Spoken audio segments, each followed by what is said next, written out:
So imagine this, a huge development project in your city collapses after a citizen vote, and suddenly the city is left in a massive financial hole. What do? Well, today we're looking at Greeley, Colorado, and their answer to that very question, the West Greeley Citizen Oversight Committee. And let's start with the number at the absolute heart of this crisis, $115 million.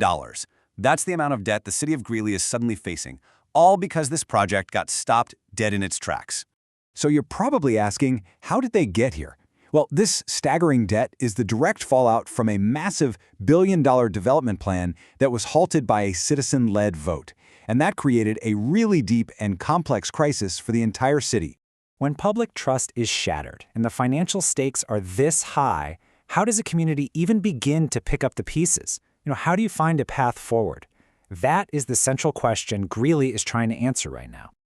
Okay, so to really understand the solution, this committee, we first have to get our heads around the problem. And it all started with two really ambitious development projects, known as Cascadia and Catalyst. And things escalated, well, incredibly quickly.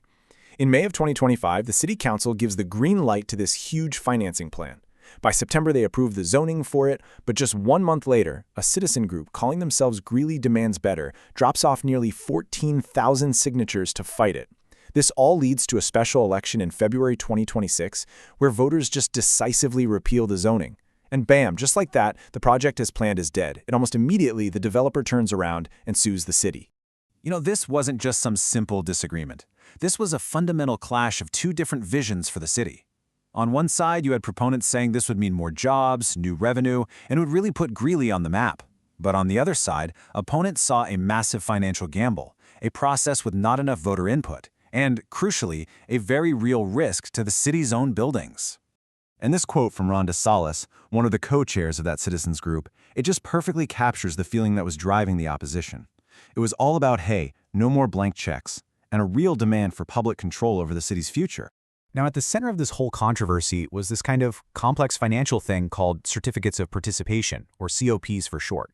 Basically, this is how the city raised that initial $115 million. But it came with a huge catch. They had to put 46 city-owned buildings, we're talking the police station, 3 fire stations, up as collateral. So if the city can't pay back the debt, it could literally lose its most essential facilities. So picture this. The project is dead, a lawsuit is hanging over their heads, and there's $115 million on the line. The city had to do something. And that leads us to their official response. Less than a month after that historic vote, the city announced its answer. A brand new group led by citizens whose whole job is to navigate this crisis. They called it the West Greeley Citizen Oversight Committee. Mayor Dale Hall really framed this committee as a direct response to that public outcry. The vote wasn't just about rejecting a project, it was a demand from residents to have a seat at the table. So this committee, it's supposed to be that table. Okay, so they've got a committee, but what is this group actually supposed to do? What is its function, its real charter? Their mandate is really fivefold. First, they're investigators. They're going to dig into all the financial and planning documents. Second, they're advisors tasked with making formal recommendations to the city council. Third, they're communicators, helping rebuild that broken trust with residents. They'll also get constant updates on everything happening. And finally, they are the new official place for public input. So who are these people? Who are the citizens tasked with this absolutely monumental job, and what exactly is expected of them? The way this committee is structured is really key. It's made up of 9 regular Greeley residents, not politicians, not city employees, and they've made sure to get people from all 4 of the city's wards for broad representation. A city council member sits in, but they don't get a vote. And get this, they have about 6 months to do their work, meeting every single week for 2 to 3 hours a pop. And this is no small commitment. These are citizen volunteers who are expected to do serious homework, poring over complex documents before each meeting, and showing up ready for some serious, structured debate. They are, for all intents and purposes, performing a public service of the highest order. So they have the mission, and they have the members, but what is their ultimate goal? How are they actually supposed to lead the city out of this mess?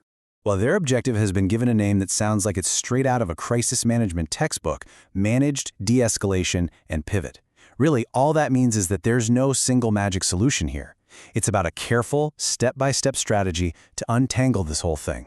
So here's the 4-step playbook they'll be exploring. Step 1 is basically triage, stabilize the city's finances, and restructure that $115 million debt to get those 46 city buildings out of the danger zone. Step 2 is about salvaging value. Finish the utility work that's already started so the money spent isn't a total loss. Step 3 is about rebuilding. Create a completely new master plan for the land, but this time with tons of community involvement. And finally, Step 4 is legal strategy. Get ready for a potential settlement with the developer to avoid a long, super expensive court battle. Let that sink in for a minute. This isn't just some local issue. According to the analysis of the situation, this 9-person citizen committee holds the keys to resolving one of the most complex municipal crises in Colorado's history. The pressure on them is just immense. Ultimately, after all the complex strategies and financial talk, it all comes back to this simple but incredibly difficult goal stated by the mayor. It's just to find the best path forward, not for a project, but for the entire city of Greeley. Which leaves us with the final big question. The collapse of the Catalyst project was described as a gut punch to the city. So can this committee of 9 citizens really transform that blow into a reset? A new model for growth that's not just financially smart, but also has the backing of the people? The future of Greeley could very well depend on their answer.